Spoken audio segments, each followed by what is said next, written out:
Okay. Trinomials, ax squared plus bx plus c. We're sliding the a to the c. So y squared plus 4y minus, you're multiplying 3 times 15. 45. 3 times 15. A times c. That's our slide. Thank you. Nope, just the number. Just the A. The A is getting multiplied to the C. And then we factor just like we were doing yesterday.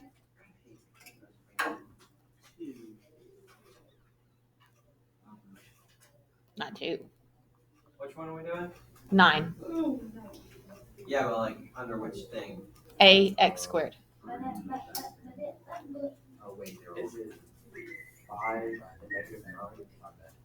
Wait, no, -5 and 9. Yes. So 5 and 9 have a difference of 4. You want the 5 to be negative to add to 4.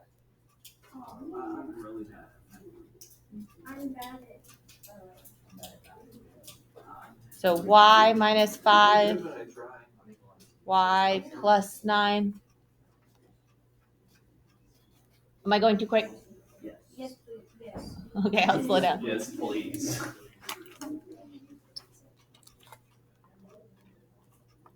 So we slid the 3 to the 15. We factored. Now we multiplied that 3 to the last number. Now we have to get it back out. So that's why we're going to divide these last two numbers by what we multiplied by.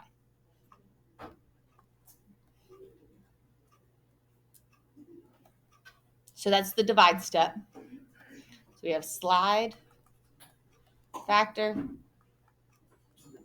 divide, now divide, now multiply. So with dividing, 9 divided by 3 is 3. But 5 is not divisible by 3.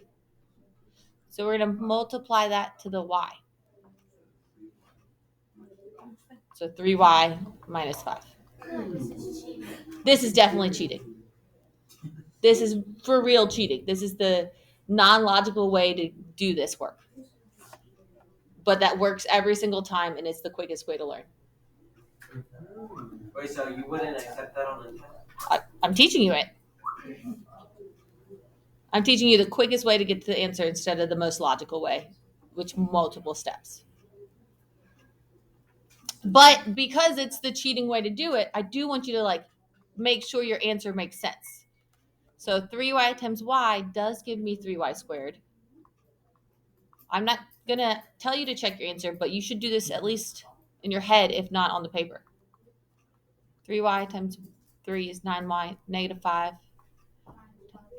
is negative 5y. Negative 5 times 3 is negative 15. These two add to get you the middle number. So it works. This method works.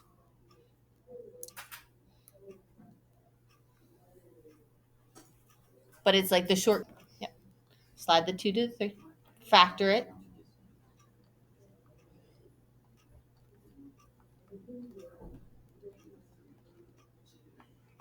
-1,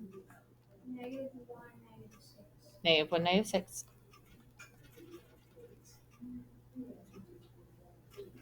They multiply to a positive, but add to a negative.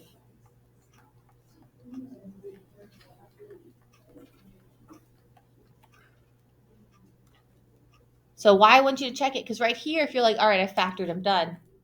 X times x doesn't give you 2x squared. So you should know I still have to do those other steps. So I took out 2 from the front and put it in the back. Now I have to take it out of the back and put it up front again. So I have to divide out my 2. If it divides out nicely, do your division.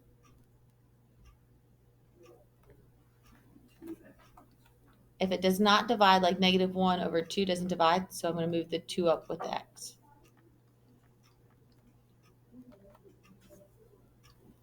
Now 2x times x does give me 2x squared.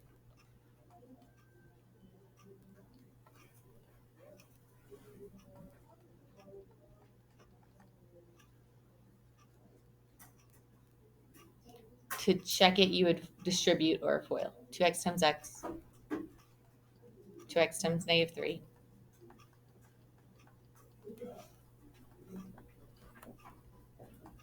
Those combine to -7x, so you know you're right.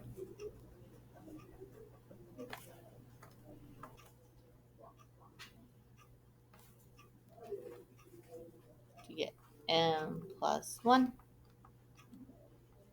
m plus 5. And you're dividing by what you slid over. So we slid -5, so that's what we're going to divide by.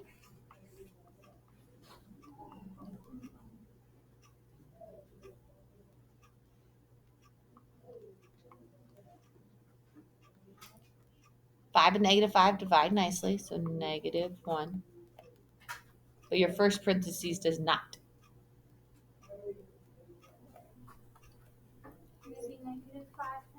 Yep. Yes.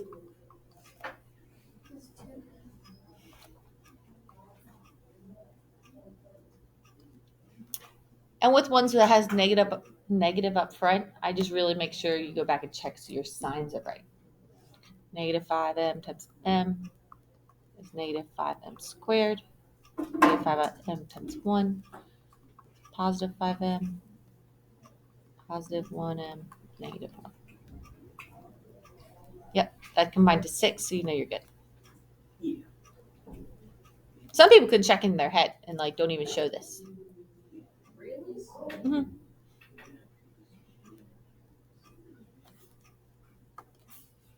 Okay. Slide the -3 to the 2. K squared minus k minus 6.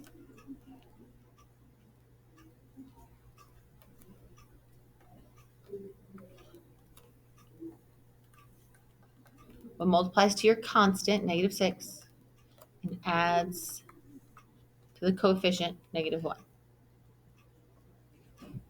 That order matters. You're not multiplying to -1 and adding to -6. -3, positive 2. K minus 3, k plus 2.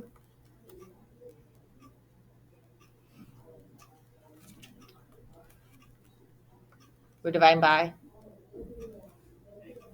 -3 because that's what we slid over.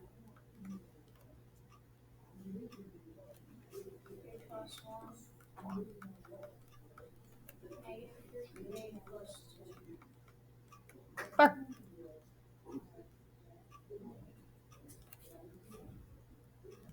Three terms, x squared, x number, you do your x. What multiplies to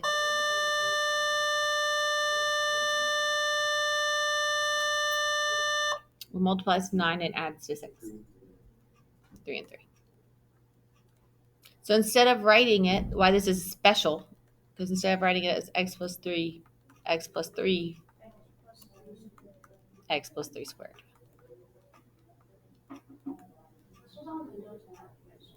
Yes. So I technically should have done it. The only reason I didn't do it yesterday was because of 17.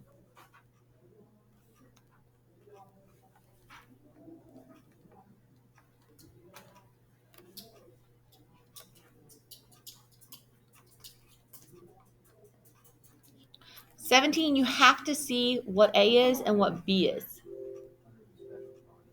Under special products on the bottom, I think. So A is what's being squared for the first term. So what is being squared for this first term? Not 4. 2g. Because 2g times 2g gives you 4g squared.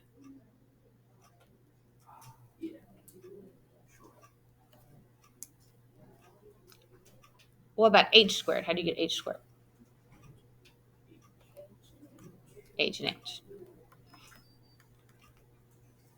And then to get the middle, we have to do 2g times h and 2g times h again. So 2g plus h and 2g plus h is 4gh. So it worked. So that's your answer, just as a squared. B plus H squared. Mhm.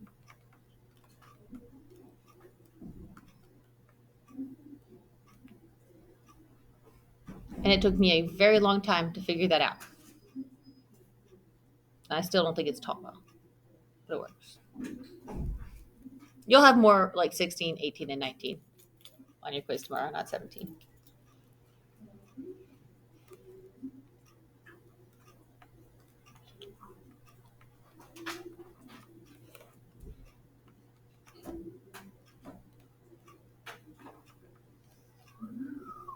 So what multiplies with 25 adds to negative 10.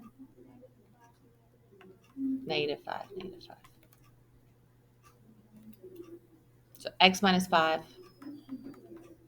x minus 5, which should be written as x minus 5 squared.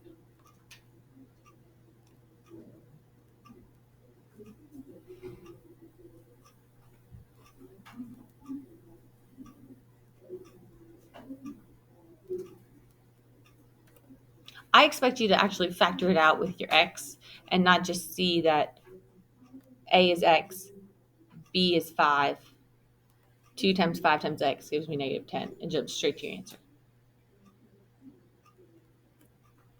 I expect you just to factor it. What multiplies to 36 and adds to negative 12?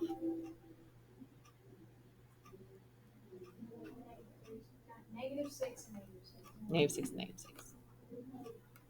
So x minus 6, x minus 6, x minus 6, or x minus 6 squared.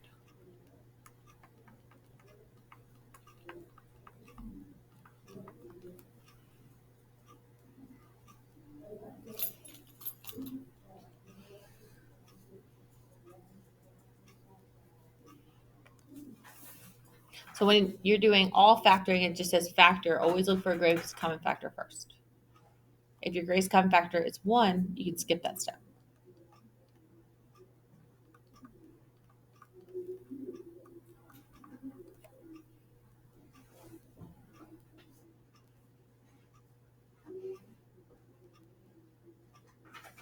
Now you have 3 terms. X squared, x, and then a constant. A is 1, so you go straight to your factoring, your x chart.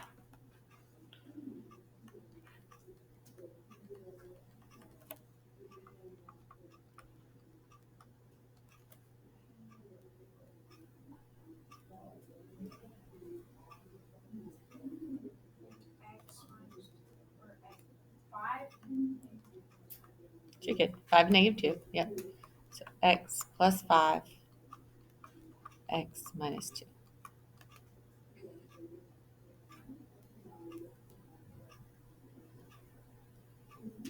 With factoring, you shouldn't change your equation.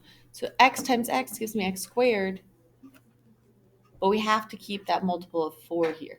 So the 4 goes in front. So if you're going to check this, I would FOIL the 2 binomials together and then multiply by 4.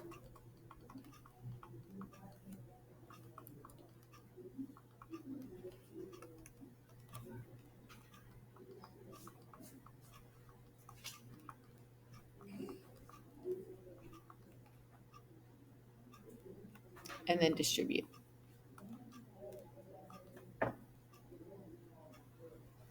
Just to make sure you got back to the next thing. 3x times 4 is 12x minus 4.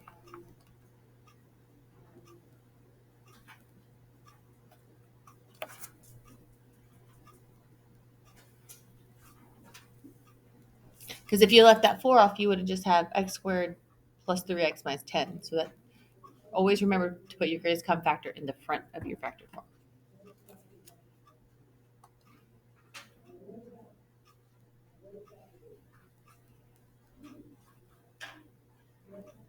What about 2?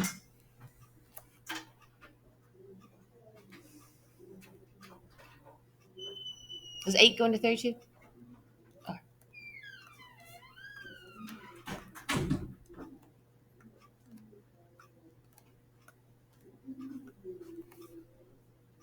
So my greatest common factor is 8.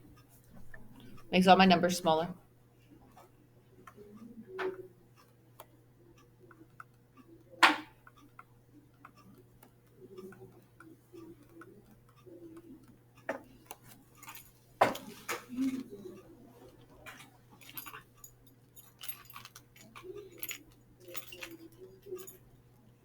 And now we're left with 4 terms.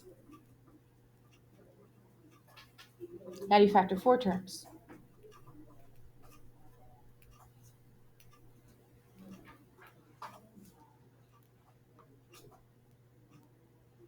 From Friday.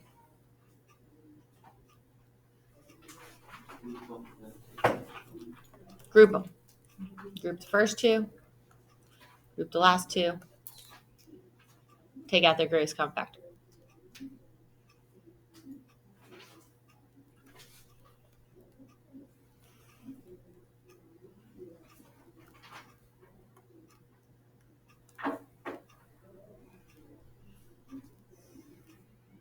Greatest common factor between m cubed and 4m squared.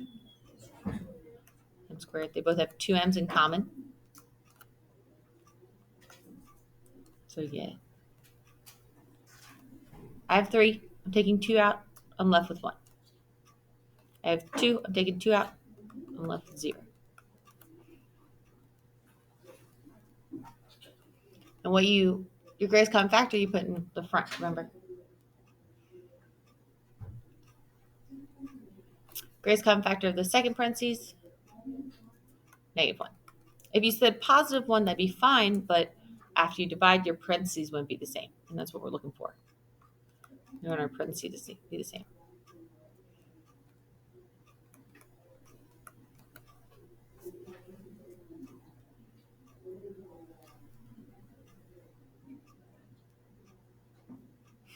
Yeah.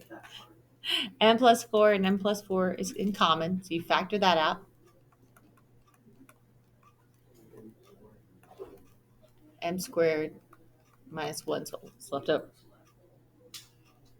M squared minus 1 is what's left over.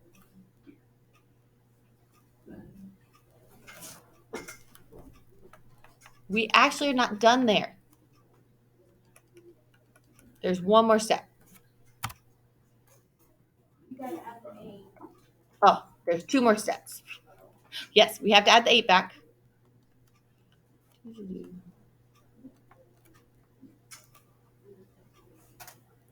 Factor completely. We're not done factoring. One of these parentheses factors more.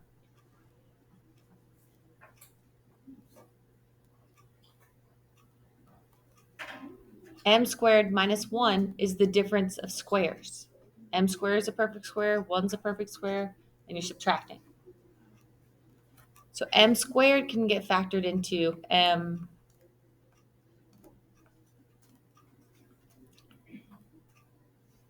who remembers? M plus 1, m minus 1.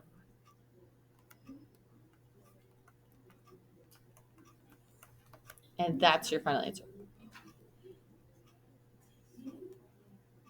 Is this going to be on the quiz? Oh, great. I'm so ready to fail this quiz tomorrow. That's why we're practicing it. Because I'm definitely going to be able to get it.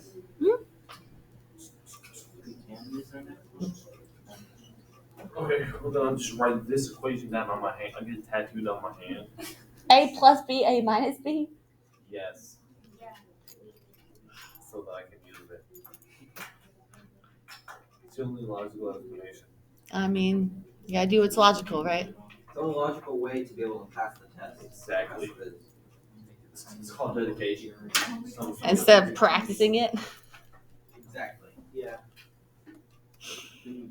Practicing is too much work. No. All right, 3. Is there a greatest common factor? No. No, there's not. Okay, that's just always where you start. You always want to see that first. How do I factor this? Group it. 4 of them. There's 4 terms, so you group them. You can't group 3 terms because there'd be something left out. So 4 terms is when you group.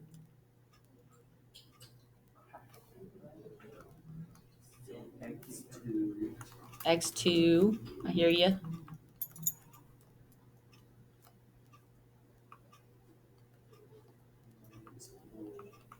Three x plus 1.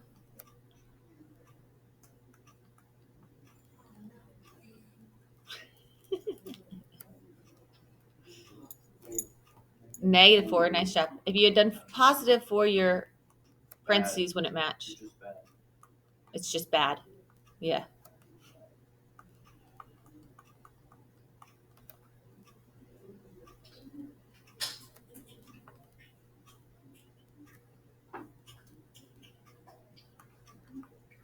Three x plus 1 is in common.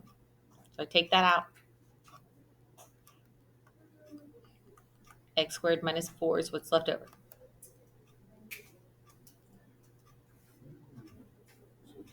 Something with x squared minus 4. X squared minus 4 is the difference of perfect squares again.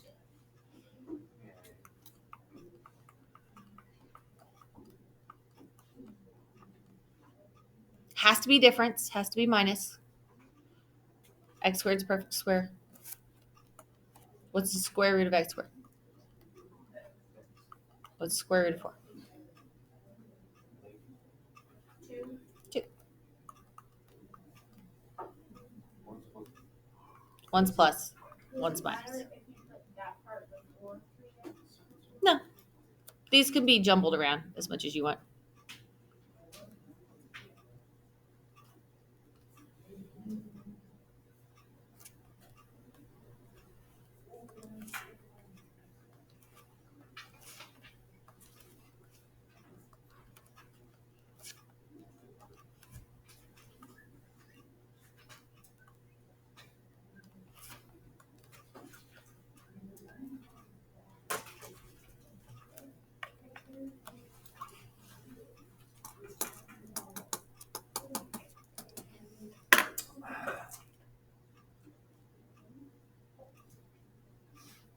Number 4. Is there a greatest common factor? 1. I could divide by 1, but then I'm right back where I started. All right, so skip that. 3 terms? 4 terms? 2 terms?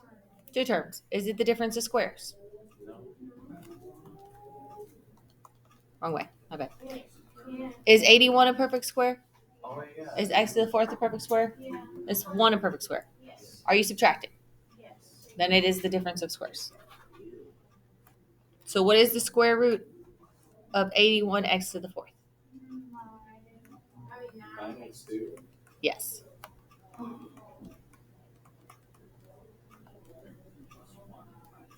One's a plus 1, one's a minus 1.